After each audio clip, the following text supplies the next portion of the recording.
চট্টগ্রাম বিশ্ববিদ্যালয় 2024-25 শিক্ষাবর্ষের কোন ইউনিটের কত মার্ক থাকছে এবং সেগুলোর প্রতিটি ক্ষেত্রে পাস মার্ক কত থাকছে, এগুলো বিষয়ে কিন্তু পূর্ণাঙ্গ তথ্য পেতে অবশ্যই আজকে তোমরা ভিডিওর সঙ্গে থাকবে। তো চলো শুরু করা যাক, কথা না বাড়িয়ে আমরা মূল যে টপিকটি এই টপিকে আমরা চলে যাই।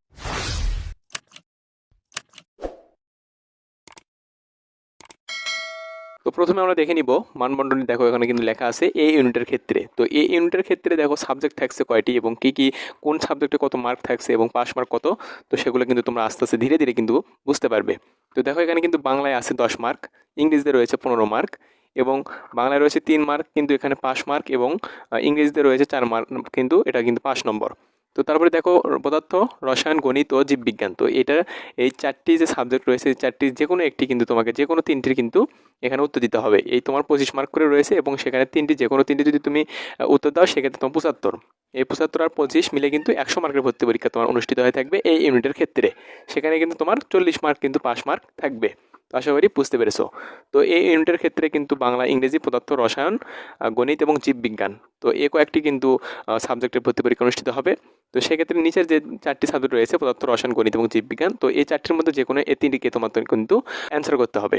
আশা করি বুঝতে পেরেছো। তো বি ইউনিটের ক্ষেত্রে যদি আমরা একটু দেখে নিই, তো দেখো এখানে কিন্তু লেখা আছে বি ইউনিটের ক্ষেত্রে বাংলা থাকবে 30 মার্ক, ইংরেজি থাকবে 30 মার্ক, সাধারণ জ্ঞানে থাকবে কিন্তু 40 মার্ক।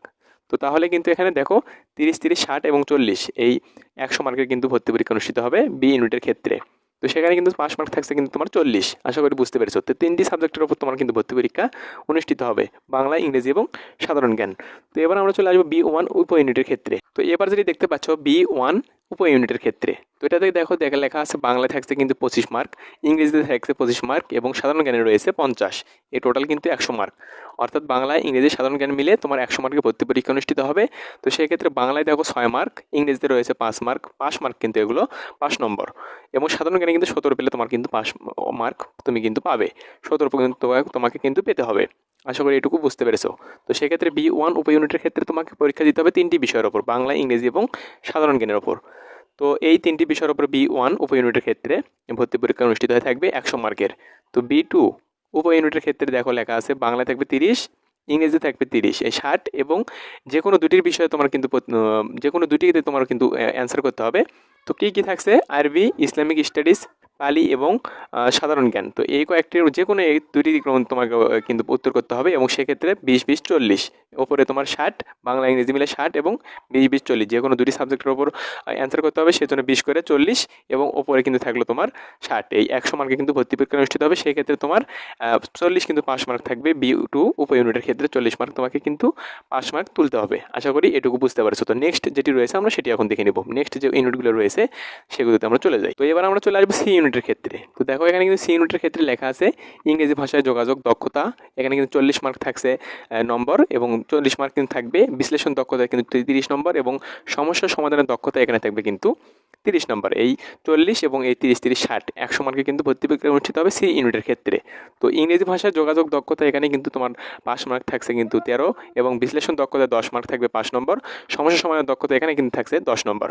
এই টোটাল তোমাকে কিন্তু এখানে কিন্তু লেখা আছে মোট এই সি ইউনিটের ক্ষেত্রে 40 পাস নম্বর কিন্তু তোমাকে উঠাতে হবে। তো আশা করি বুঝতে পেরেছো সি ইউনিটের ক্ষেত্রে।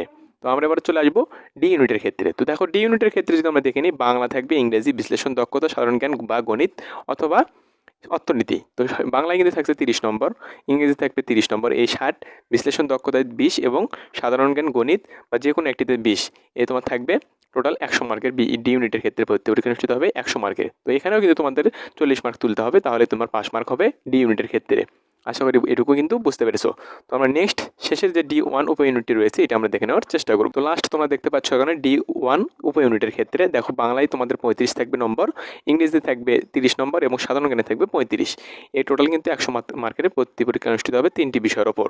তো 8 করে কিন্তু 5 নম্বর থাকবে তিনটি বিষয়ের ওপর, বাংলা, ইংরেজি এবং সাধারণ জ্ঞানের ওপর 8 মার্ক করে 5 নম্বর থাকবে। এই তোমার টোটাল কিন্তু D1 উপ ইউনিটের ক্ষেত্রে 35 মার্ক কিন্তু তোমার তুলতে হবে, 5 মার্ক। তো আশা করি বুঝতে পেরেছো। তো এই ছিল আজকের বিষয়। আর এরকম ভর্তি বিষয়ে যে কোনো টিপস এবং যে কোনো আপডেট ভিডিও পেতে অবশ্যই চ্যানেলের সাথে থাকবে, এরকম নিত্য নতুন ভিডিও পেতে।